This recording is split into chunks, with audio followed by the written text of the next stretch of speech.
ಅದರ ವಿಶೇಷವಾಗಿ ಅಣೆಕಟ್ಟು ಅಂತಂದರೆ ಸಮುದ್ರಕ್ಕೆ ನೀರು ತೆಗೆದುಕೊಂಡೋಗಿ ತುಂಬಿಸುವಂಥ ಕಾರ್ಯಕ್ರಮ ಎನ್ನುವುದು ಹೇಳಿ ವಿದ್ಯಾಕುಟೀರ, ಗ್ರಂಥಾಂಗ, ಜ್ಞಾನಿಗ, ಸಮಾಜ ಸೇವೆಯಲ್ಲಿ ಬಹಳ ತನ್ನ ನಿಗಳೆಲ್ಲವನ್ನು ಸಮರ್ಪಿಸಿಕೊಂಡು ಅಂಥವ್ರ ಹತ್ರ ನಾನೊಂದು ಬಾಲಕ ಬುದ್ಧಿ ತೋರಿಸುತ್ತಾ ಇದ್ದೇವೆ ಕಾಣ್ತಾ ಇದ್ದು ನಾವು ಕೆಲವು ಪುರಾಣ ಗ್ರಂಥಗಳ ಸೇರಿಸಿ ಮನೆಯಲ್ಲಿ ಹೇಳಿ ಕೇಳಿದೆ.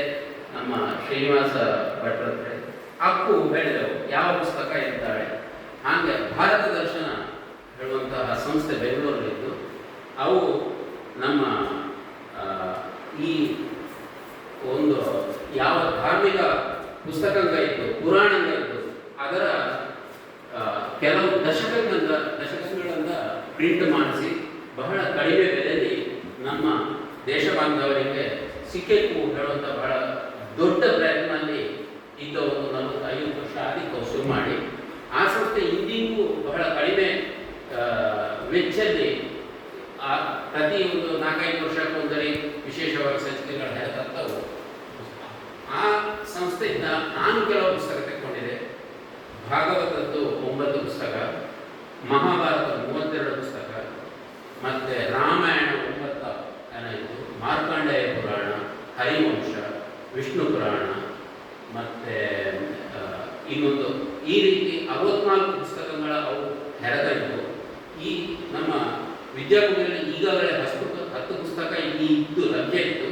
ಉಳಿದ 54 ಪುಸ್ತಕಗಳ ಈ ಕಳೆದ ಕೆಲವು ದಿನಗಳ ಮೊದಲೇ ನಾವು ಮಾತಾಡಿ ಉಂಟು.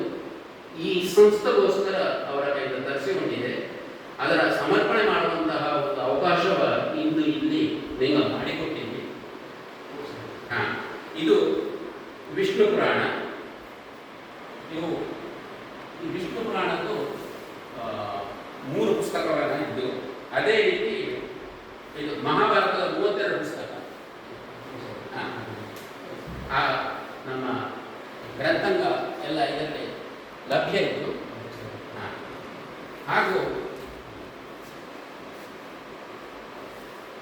ಇದು ಇಲ್ಲಿ ಮುಂದಿನ ದಿನಗಳಲ್ಲಿ ಎಲ್ಲರಿಗೂ ಓದಲಿ ಅನುಕೂಲ ಆಗ್ತದೆ. ಹೇಳಿ ಎಂಥದಕ್ಕಿಂತ ಓದಕ್ಕೂ ಹೇಳುವಂಥದ್ದು ಸ್ವಂತ ಅನುಭವ. ಜೀವನದಲ್ಲಿ ಎಲ್ಲ ವಿಷಯಗಳು ನಾವು ಯಾವುದೇ ಎಷ್ಟು ಯೋಚನೆ ಮಾಡಿದ್ರು, ಸುಖ ಬಂದಿಪ್ಪಾಗ ಆನ್ ಮಾಡಿದ್ದು, ಕಷ್ಟ ಬಂದಿಪ್ಪಾಗ ಬೇರೆಯವರು ಮಾಡಿದ್ದು ಕೊಡುವಂಥ ಒಂದು ವಿಶೇಷ ಜ್ಞಾನ ನಾವು ಬೆಳೆಸ್ಕೊಂಡಿರ್ತು. ಸಣ್ಣ ಇದ್ದಾಗ ಸಾಮಾನ್ಯ ಜನರು ಯಾವುದೇ ಒಳ್ಳೆ ಕೆಲಸ ಆಗ್ತಾರೆ ಆನ್ ಮಾಡಿದ್ದು ಅದೇ ಬಂದಿರ್ತು, ಕಷ್ಟವೂ ಅದರಷ್ಟಕ್ಕೆ ಬಂದಿರ್ತು. ಅದರ ಆ ರೀತಿ ತೆಕ್ಕೊಂಬಂತಹ ಬುದ್ಧಿ ನಮ್ಮಲ್ಲಿ ಅಷ್ಟು ಸುಲಭದಲ್ಲಿ ಬರ್ತಿಲ್ಲ. ಅದೇ ಕಷ್ಟ ಬಂದಪ್ಪ ಎಂಥದಕ್ಕೆ ಕಷ್ಟ ಬಂತು, ಅದು ಒಂದು ಥರ ಮಾನಸಿಕವಾಗಿ ಬಹಳ ಮನಸ್ಸನ್ನೇ ಒಂದು ಯಾವುದೇ ಧೈರ್ಯಶಾಲಿ ವ್ಯಕ್ತಿಯಾದ ಜೀವನದಲ್ಲಿ ಬಹಳ ಕಷ್ಟ ಬಂದ ಇವಾಗ ಅದರಿಂದ ಹೆರವಪ್ಪಲೆ ಪ್ರಯತ್ನ ಪಡುವಾಗ ಅನುಕೂಲ ಅಥವಾ ಮದ್ದು ಯಾವುದು ಎನ್ನ ಅನುಭವದಲ್ಲಿ ಬಂದಂತಂದರೆ ನಮ್ಮ ಈ ಪುರಾಣ ಅಂತ. ಇದರ ರಜಾಗ್ರತೆ ನಾವು ಅವಕಾಶದಲ್ಲಿ ಜೀವನದಲ್ಲಿ ಸಿಗುವ ಅವಕಾಶದಲ್ಲಿ ಓದಿದ್ದು ಒಳ್ಳೆಯಾದರೆ, ಅದರ ಬಗ್ಗೆ ವಿಮರ್ಶೆ ಮಾಡಿದ್ದು ಒಳ್ಳೆಯಾದರೆ ನಾವು ಸ್ವಂತ ಪರಿಸ್ಥಿತಿ ಅಂತ ಹೇಳಿದ್ರೆ ಇದು ಯಾವುದೇ ಆನಲ್ಲ. ಆನು ಇದು ನಿಮಿತ್ತ ಮಾತ್ರ. ಅದಕ್ಕೆ ಎನ್ನಂತ ಮೊದಲು ಎಷ್ಟು ಅನಂತ ಕೋಟಿ ಜನಕ್ಕೆ ಬಂದು ಹೋಗಿ ಆಯಿತು, ಇನ್ನದೇ ಗೊಬ್ಬಲಿತ್ತು. ಆದರೆ ಆನು ಮಾತ್ರ ತಿಳ್ಕೊಂಡಿದೆ ಅಂತಂದರೆ ಎಲ್ಲವೂ ಎನ್ನಂತ ಆಗುತ್ತದೆ. ಅದಲ್ಲ, ನೀನು ಇಲ್ಲಿ ಒಬ್ಬ ಪಾತ್ರಧಾರಿ ಸೂತ್ರಧಾರಿ ಬೇರೆ ಇದ್ದ. ಆ ಎಲ್ಲ ವಿಚಾರಗಳಿಂದ ಈ ಗ್ರಂಥಗಳಲ್ಲಿದ್ದು ಅದರ ಒದಗಿಸಿಕೊಟ್ಟಿದ್ದು ಈ ಸಂಸ್ಥೆಗೂ ಅದೇ 60 ಪುಸ್ತಕ ಅದೇ ರೀತಿ ಬಂದಂಥದ್ದು. ಹಂಗೆ ಏನಾಗಿ ಕಂಡದ್ದು, ನಾನು ಸಮುದ್ರಕ್ಕೆ ನೀರು ತರ್ತಾ ಇದ್ದೆ ಹೇಳಿ, ಆದರೂ ಅದನ್ನೂ ಈಗ ಬಹಳ ಪ್ರೀತಿಗೆ ಒಪ್ಪಿಕೊಂಡಿದ್ದಿ. ಭಾಗವತ ಪುಸ್ತಕ ಅದರ ಪುನಃ ಇನ್ನೊಂದು ಹೇಳುತ್ತೆ, ಇದು ಮನೆಯಲ್ಲಿ ಇದ್ದದರ ತಂದೆಯಲ್ಲಿ ಕೊಟ್ಟದಲ್ಲ. ಏನಂದ್ರೆ ಭಾಗವತ 9 ಪುಸ್ತಕದ್ದು 2 ಪ್ರತಿ ಇತ್ತು. ಬೆಂಗಳೂರಿನ ನಮ್ಮ ಮನೆಯಲ್ಲಿದ್ದು, ಪುನಃ ಈ ಊರಲ್ಲಿ ನಮ್ಮ ಮನೆಯಲ್ಲಿದ್ದು. ಅದು ಅತಿ ಪವಿತ್ರ. ಅದು ಇದ್ದಲ್ಲಿ ದೇವರಿಂದ ಹೇಳುವಂಥ ಭಾವನೆ ಏನಾಗಿದ್ದು ಎಂತಂದ್ರೆ ಅದನ್ನೇ ನಾನು ಕಲ್ತದ್ದು ಕೆಲವು 25-30 ವರ್ಷದಲ್ಲಿ. ಹಾಗಾಗಿ ದೇವರು ಎಲ್ಲದಕ್ಕೂ ಹೋಯಬೇಕು. ನಮ್ಮ ದೇವರು ನಮಗೆ ಎಲ್ಲಿ ಹೋದಲ್ಲೂ ಕಾಣಬೇಕು, ನಮಗೆ ಎಚ್ಚರಗೊಳಿಸಬೇಕು ಹೇಳುವಂತಹ ಒಂದು ಭಾವನೆ.